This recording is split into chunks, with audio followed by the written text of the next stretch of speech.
Telangana group 1 mains 2024 సంబంధించి ఒక important update అయితే రావడం జరిగింది. సో ఆ అప్డేట్ ఏందన్నది ఈ వీడియోలో తెలుసుకునేందుకు మనం ప్రయత్నిద్దాం. సో మొదటగా చూసుకుంటే రేపు తెలంగాణ హైకోర్టు బెంచ్ ముందుకు రాబోతున్న గ్రూప్ 1 కేస్. సో మీ అందరికీ తెలుసు, గతంలో ఆల్రెడీ గ్రూప్ 1 మీద రకరకాల పాయింట్స్ మీద కేసు ఫైల్ అయ్యాయి. అందులో భాగంగానే మరొక కొత్త కేసు అయితే ఫైల్ కావడం జరిగింది. సో ఆ కేసు ఏ పాయింట్స్ మీద వాళ్ళు ఫైల్ చేయడం జరిగింది అన్న పూర్తి వివరాలు మనం ఈ వీడియోలో తెలుసుకునేందుకు ప్రయత్నిద్దాం. సో ఓవరాల్గా చూసుకుంటే రేపు కోర్ట్ నెంబర్ 32లో ఐటమ్ నెంబర్ 93గా ఈ కేసు ధర్మాసనం ముందుకు రాబోతుంది. సో ఇందులో పిటిషనర్సు చాలా ముఖ్యమైన అంశాలను లేవనెత్తారు.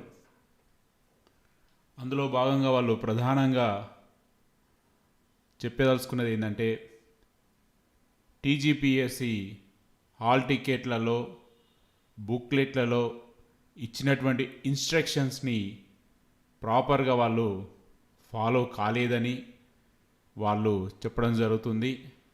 ఉదాహరణకి జెల్ పెన్ గురించి కానీ, అదేవిధంగా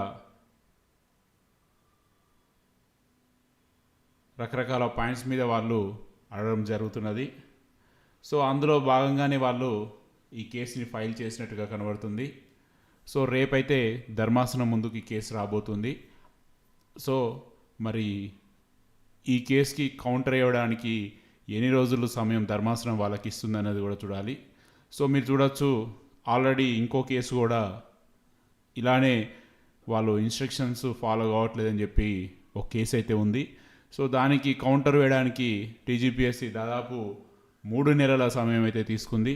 మరి ఈ కేసుకి ఏ విధంగా మరి వాళ్ళు ఎంత సమయం తీసుకుంటారన్నది చాలా ముఖ్యమైన అంశంగా మనం భావించవచ్చు. ఎందుకంటే వీళ్ళు చాలా క్లియర్ కట్గా అటు హాల్ టికెట్లో ఉన్నటువంటి నిబంధనలని కానీ, అదేవిధంగా మెయిన్స్ బుక్లెట్ అందులో ఉన్న నిబంధనలను టీజీపీఎస్సి పూర్తిగా పాటించలేదు అనే ఒక అంశాన్ని వీళ్ళు లేవనెత్తుతున్నారు.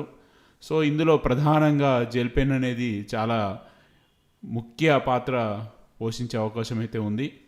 సో ఇది ఖచ్చితంగా ఒక నూతన కేసు అనే చెప్పుకోవచ్చు. ఎందుకంటే చాలా పెద్ద విషయంగా కూడా మనం భావించవచ్చు. ఎందుకంటే క్లియర్ కట్గా వాళ్ళు చెప్పారు, కేవలం బాల్ పాయింట్ పెన్ను మాత్రమే వాడాలి, ఎట్టి పరిస్థితుల్లో జెల్ పెన్ వాడద్దు అని చెప్పేసి.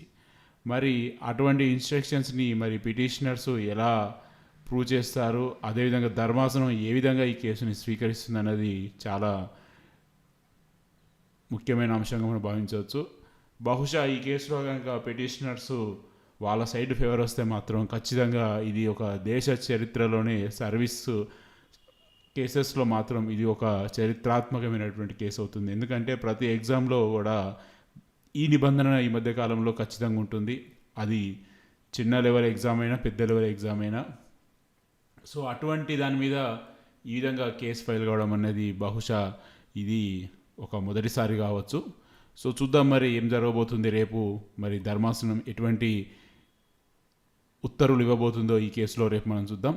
సో ఒకసారి రేపు పూర్తి వివరాలు అందిన తర్వాత మనం మరొక వీడియోలో కలుసుకుందాం. సో ఇది ఫ్రెండ్స్, ప్రస్తుతం ఉండే అప్డేట్. మరొక